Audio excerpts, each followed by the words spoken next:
to Check It Out, Comrade, an indie game podcast where every 2 weeks we bring you 2 indie games and tell you what we like about them. I'm Nick Lauber. And I'm Gary Butterfield. And this week we're talking about Mountain and Shovel Knight. Yeah, sorry about the skip week. I will take responsibility for that. I was traveling. So. Yeah, well, and then we had a vacation last weekend, so we couldn't really get a rush episode out either. So Indeed. But we make up for it. We got some good games to talk about. These good games. And we have good games for the next couple episodes. We do. We have some stacked episodes coming up. Stacks. So, Nick, Tell me about Mountain. All right. So, Mountain is a new kind of experimental game. Listed on the website. The genre is listed as Mountain Simulator, or Relax 'em Up, or Art Horror, etc. It is done by David O'Reilly, who is known for, he's a visual artist, known for his work on the movie Her, where he did the video game sequences. He also has some online shorts, and he did the best episode of Adventure Time ever, which is called A Glitch is a Glitch. Mm-hmm. And this is his first foray into video games. It's available on Mac, PC, and Linux, and iOS, all for $1. Indeed. And it's real hard to describe, that whole game, not a game thing. Yes. This probably isn't a game. It's probably on that side of things. And I don't like arguing what is and what isn't a game. Right. It's a toy. Yeah. It's not just because people have kind of dismissed it as a screensaver kind of thing. It's a little bit like that, but it's got some toy elements to it. Mm-hmm. But essentially, what you do is you draw some random pictures, or you draw some pictures based on some prompts. Mm-hmm. And it generates a random mountain for you. And essentially, the statement or whatever is that, it tells you, patience. That's one of the first things that it tells you to do. And you just kind of wait for things to happen to your mountain. Yep. And things happen to your mountain. Things happen to your mountain. It starts off, the mountain is just kind of there, kind of generating some lush greenery around it. Seasons will happen, clouds will form around it, some fireflies will show their faces and fly around. But for the most part, it's just a passive watching of this unique to you mountain. Except that the mountain kind of has some deep thoughts that it throws in every once in a while. The weather will change and it'll make a comment, or it'll make some deep philosophical statements about being a mountain, or being here in the now. Mm-hmm. And that's basically it for a while. But if you leave your mountain running, kind of just leave it there, doing its thing, sitting, floating in the sky, being a mountain, some random objects will start kind of flying in from off screen and crashing into your mountain, being permanently stuck there. Mm-hmm. Some of them have some effects as they're flying in, but for the most part, they're just more additional little toys, visual objects to be stuck in your mountain and be there permanently as a fixture of what makes your mountain unique. Yeah, you can't interact with these, but I wonder if you just keep it running for a very long time, if you just get coated with these. Mine is pretty full of stuff. I've got quite a bit of stuff jammed into mine. So I've maybe got 10 things kind of spread out. Because I have it, one thing that we should talk about is, so I got this on iOS, and I thought I would do that so I could have it kind of running all the time. And this has been addressed a little bit, but one of the issues with this game is, at least initially, the iOS version was super battery hungry. Right. And that worked contrary to what it was trying to do. If I just had this on while I was on the bus reading a book, it would take up a significant portion of my charge, right. on the way. So, and they just kind of patched it, and it's supposed to help with that a little bit. So I definitely recommend getting the desktop version, especially if you have dual monitors. Yeah. And can just kind of set this up to run while you do other things. That's definitely the best situation I've found for it. It's just sitting in a corner, just being a mountain. Yeah, it's really if it says anything, it's just about the idea that you get this kind of unique looking, procedurally generated thing that you had some input in. The relation between what you draw and what you get is unknown, but there is something there. And, right. It's just kind of taking pleasure in this thing that is uniquely yours. It also has, this is my mountain's going now, and it's got an instrument. Yeah. It's got this very pleasant keyboard on the bottom. Mm-hmm. And it just, it's everything C a key kind of made to sound good together. Right. So you can kind of fuck around with it that way. And I read online that playing the piano on it, playing the keyboard on it, makes it more likely to express thoughts too. Yeah, and there's also at least one that I know of that David O'Reilly has kind of leaked, that there's a sequence of keys that turns on snow globe mode, which I think just makes it like persistently snowing and like kind of visually in a globe. But as far as I know, there haven't been any other exposed kind of hidden tunes to play to have any other particular effects. It seems like there should be. Like, it seems like Right. there could be, and then maybe more will get patched in and everything. It reminds me a little bit of like the Stanley Parable, where it has this sense of like this could be an evolving thing, Right. that kind of continuously changes. Yeah. One note on that is that the latest patch, besides fixing some battery issues on iOS and some other minor bugs, also added more random objects to come in and crash into your mountain. So there definitely is a little bit of evolution to the game as it gets updated. Mm-hmm. Yeah, and it's kind of got it's got a little bit of like a sense of humor to it too. Like when you start up and it gives you all the different prompts and controls none. Yep. Which I like Right. a lot. Like, and that's if you want to go into this and start thinking of it in terms of being deep and such. Like, there is something about giving up control to that. Like, I'm reminded of there's a comic called Concrete I like a lot. That's a Dark Horse comic, and essentially it's like a guy's exploring and he gets stuck in this like rock body, and nothing really happens. He never becomes a superhero or anything like that. He kind of becomes a little bit of a minor celebrity. But like that's just about it. It's just kind of about him living his life. He's stuck in this rock body, and one of the arcs is about him working working with these eco-terrorist people. And the name of the arc is "Think Like a Mountain," and that phrase pops into my head a lot. And I thought about it with this, like that kind of long view, stoic thinking. That definitely seems to be if there's a theme to explore, that's the one that David's trying to explore here, because the sort of subtitle to this game is "You are mountain, you are God." Yep. And so it's just about being this massive passive force. Right, with all the power and lack thereof. Exactly. That entails. So yeah, and it looks great.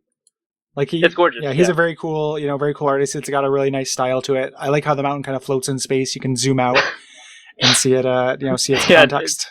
It's just a disembodied mountain. It's not like part of some landscape or anything. It's just this mountain. One of the features that says around 50 hours of gameplay. That's very funny.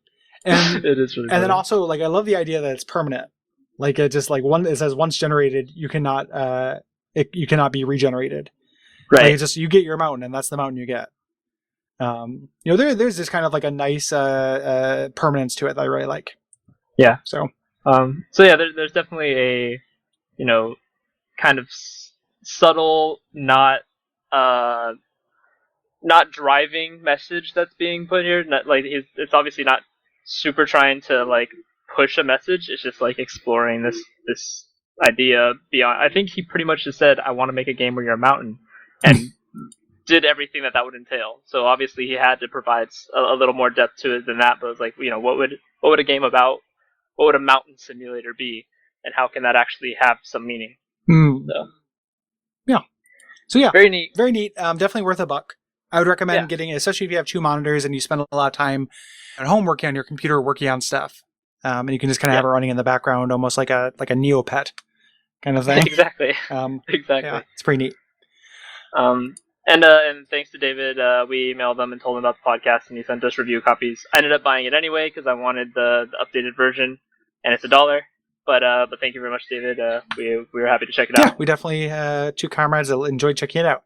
Another thing these comrades enjoyed checking out was Shovel Knight. Oh Yes. goodness, yes. Indeed. So Shovel Knight is a game that came out this year, 2014, by Yacht Club Games, they're actually put together of a bunch of former members of Way Forward Technologies who did like Contra 4 and the DuckTales remastered and some other kind of smaller licensee stuff. Mm-hmm. But this is their first game as Yacht Club Games, and it's out for 3DS, Wii U, and PC as of June 26th. And it is a retro platformer in the grandest sense that those words could ever be put together. Yeah. This is a strong contender for like best Nintendo platformer. Like, it's not on Nintendo, but it could be. Like, nothing it's doing really feels. I mean, there probably are some things it's doing that you couldn't do on Nintendo, but it feels very true to that, Right. not in like kind of a slavish way like Retro City Rampage does, where like that was actually kind of an experiment to see if you could make a Nintendo game. This just captures the spirit and inspiration of several different Nintendo games and does it like perfectly. Like what Yes. what a good, I mean, what a contender here for like one of my favorite games of the year. Like it's so fun. Absolutely. It's like a mix of like Castlevania, Mega Man, and DuckTales, Yes. which that's the best. Like those, that should have you salivating. It's exactly that. So kind of it seems like the base core concepts around mechanically and art wise the design around this game was to take everything good about all of the best 8-bit platformers and then add in some modern sensibilities and just do that all to the best extreme possible. And what came out is brilliant. It's just like so perfect in every Yeah, way. it's really beautiful. It feels really good in your hand because it's hard, but it gets away with it. It's not like because we did Volgar, which is like Right. also a 16-bit inspired difficult platformer, but Mm-hmm. that was more like difficulty and memorization. And the developers of that talked about it being an arcade experience where you're supposed to sit down and just kind of play it once, and then walk away and come back and try to get it, get past the thing. This is much Right. closer to a Nintendo experience in that it's hard in that way that's satisfying if like you're stuck with it for a weekend. Yes. Like you rented this, you have a weekend to play it, and you will get through it in like a weekend. But you never get quite stuck. Like it's the difficulty curve is tough, but just feels really good. Yep. And the sense of movement, like the things you're doing, because as that pogo bounce thing, it's going to Mm-hmm. demand all kinds of tricky platforming from you to get things, and it just ramps up great. And by the end, you're just really impressed by what you can do For in sure. it. For sure. Yeah. The different like the bosses take advantage of it. The end boss is a really nice like bosses we talk about all the time and watch out for fireballs. Like bosses should be final exams, and the end boss of this is like a final exam. Like, do you understand what you need to do with the shovel, like bouncing on things? Yep. And you need to be able to beat him. But the game's done such a good job of like making sure you do. And it starts, the end, that final exam, the very beginning of it, like the first intro stage of this is the best tutorial stage I've seen since Mega Man X, like non-text Yeah. tutorial stage. Right. Exactly. Um, It just takes every without having to tell you what buttons to press or how to get past a obstacle. Just gives you the tools and makes you make use of everything you have available in order to get past the first level. mm-hmm. And it's Yeah, fantastic. it takes advantage, like things like curiosity, like they'll just be, this thing stands out a little bit. They know that you're going to try to hit it. And then when you do, like you're rewarded. Like Yep. bouncing off enemies is a big thing. And they introduce that slowly, like in a safe Mm-hmm. situation where there's not a pit. And then when there is a pit, and then when you're on two bubbles to bounce across. And yeah, it just ramps it up just really gently and perfectly. It's really impressive. Like very, very impressive. Agreed. So I mean the story's super light. It's you're Shovel Knight. You're a knight that wields a shovel. You're reminiscing at the beginning about your old partner Shield Knight and how the world's kind of being taken over by this group of enemies. And there's pretty much it's just a bunch of really well designed levels, all of which introduce something new and fresh in the level design. They there's also like an upgraded kind of Castlevania secondary item in every level, but those aren't required to get past the level. But each level in the level design itself will introduce some new design element. All of them have a different theme. Mm-hmm. And all of them have a boss that takes on sort of new techniques in order to defeat.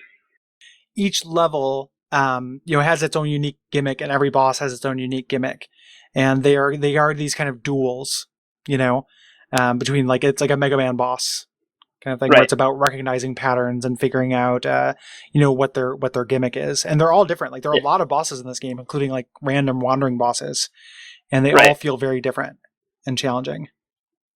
Yeah. So the game also has a kind of Mario 3 style overworld where you're going through level or going over a map to get between each level, and there's randomly spawning enemies and other sort of events that happen on the map that might block your way, so you'll run into it in order to get to where you're going. Exactly like Mario 3, And the Hammer essentially. Brothers. Yeah, and then there's a couple like towns that are done Zelda 2 style, where they're kind of just villagers wandering about, but some of them you can interact with to buy stuff or play a little mini game or sell something, and then it's after that it's just quality levels in between each space. Yep. And there are like optional levels because some of the sub weapons you get have kind of some movement implications. So you're never required to use them to get past the level you're in, but there are some bonus levels that are full of treasure that require you to use a couple of the more important sub weapons. Yeah. Yeah. So it just kind of works really well, and you can kind of pick. They're better for different situations, which was always the the Castlevania thing. That's the reason why there are sub weapons in Castlevania, other than to make up for the fact that you can only whip things in front of you. Right. So it has a little bit of that. Like there are weapons that are straight up Castlevania homages, but there are also items that are specific to the kind of threats you're going to deal with in Shovel Knight. Like because digging is such an important thing, since you use a shovel, that fist that will burst through dirt. But if you have dirt in a row, you can kind of tunnel in the air, or that sword that will charge forward. Yep. You can use that to, as kind of an air dash attack that's specific to your Shovel Knight. Yeah, all of the secondary weapons are pretty solid. There's also one you get right at the beginning, which is just a fishing pole to fish in specifically marked areas in each level. Mm-hmm. That might give you a little reward, some health back, or a fill up like jar, kind of Zelda style. You level up your abilities as well. So like you get those abilities, you also get some items and arm upgrades, shovel upgrades, health upgrades, and which is the main reason why you're collecting money. It does a neat thing where it has this like Dark Souls-y mechanic where when you die, you just lose your money and you have to get back to the place where you died to get your money back, or you lose it. But it does this really interesting intersection with those two things where if you want to, you can smash your checkpoints and lose that ability to respawn, but get more money. So it has this really cool risk reward. Yeah, going on there. Exactly, and then the money is I think like a quarter of your funds, and you can, if you fall into a pit, your money just kind of becomes these money bags that are floating above where you were. If you get those back, then you have all the money you had back again. But sometimes you'll lose them in a place where you can't really get them back without dying again, which will cause you to lose another quarter of your money again. So it's very Dark Souls inspired, very close to the Souls mechanic, but this time revolving entirely around your method of upgrades and buying more secondary items and more health and magic. Right. It never stops you. You'll never get a game over.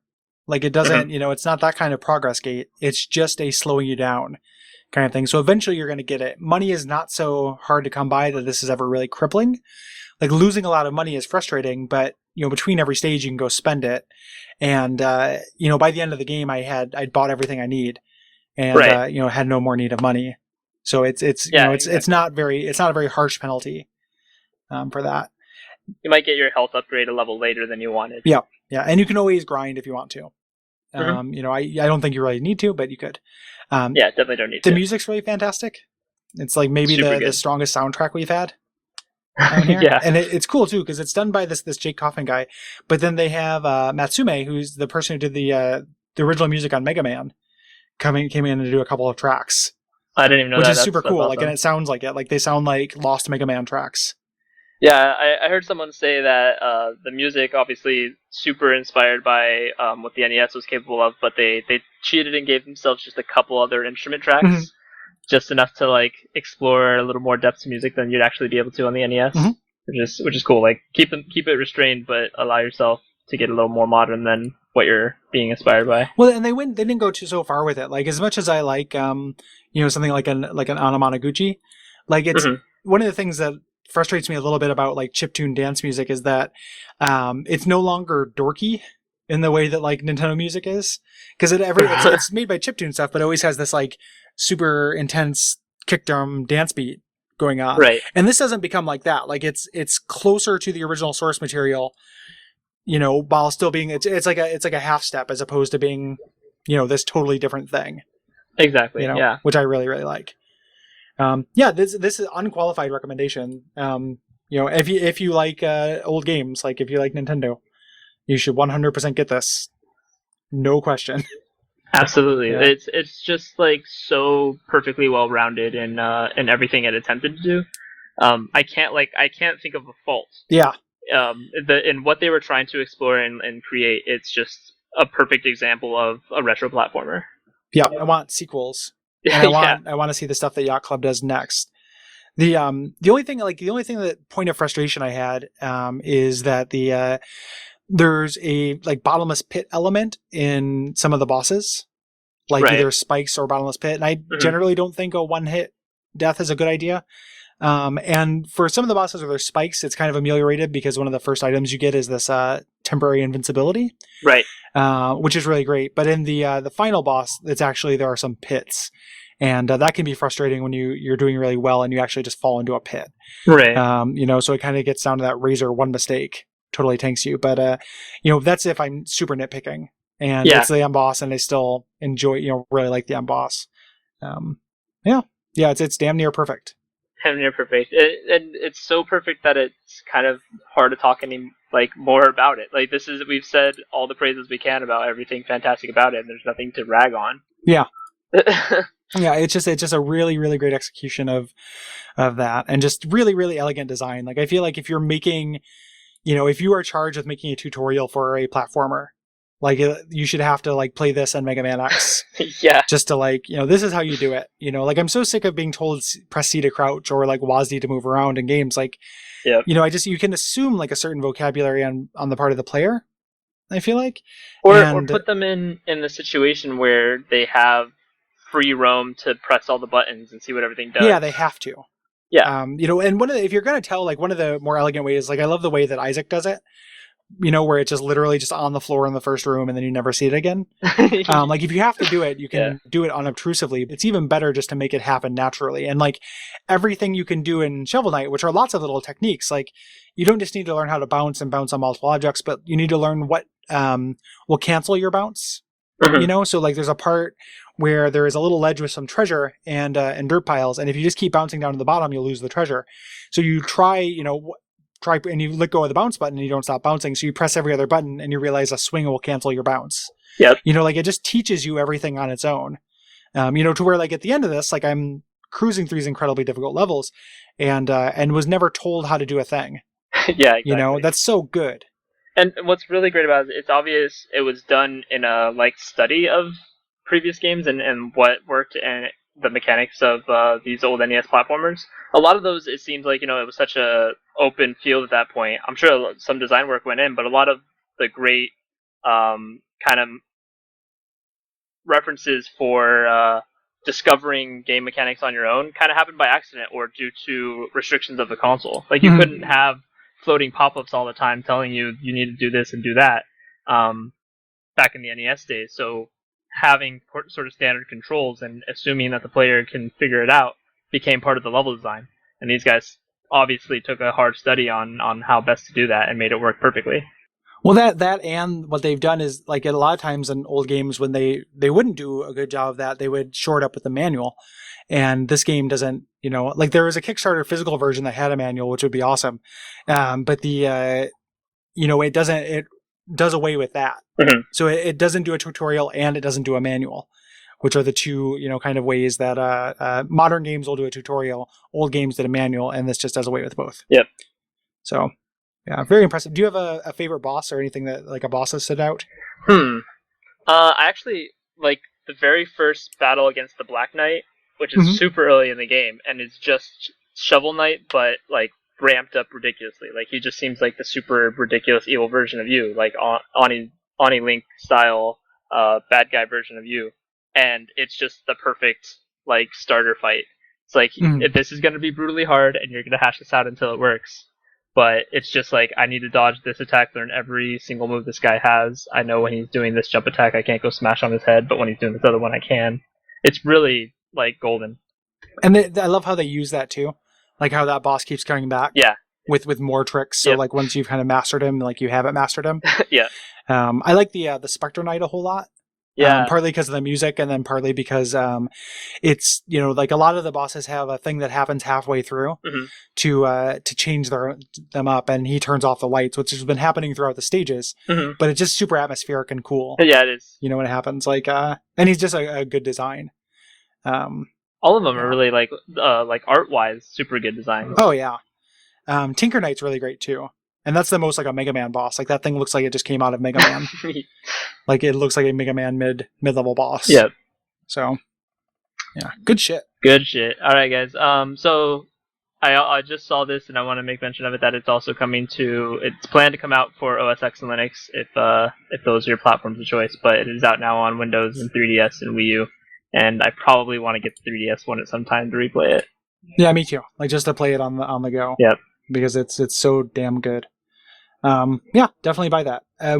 How can people, if they want to catch up with us and support the show, how can they do it? Well, they can go to our homepage at Duckfeed.tv/comrade and catch all the latest episodes on there. We're also on a couple social networks as on Twitter at Comrade Podcast and on Facebook at facebook.com/checkitoutcomrade.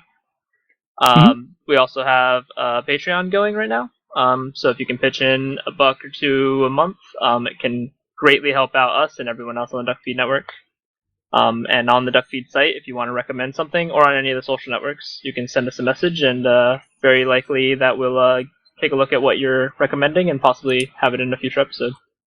Yeah, and tell people that you think might like the show to check it out. Absolutely.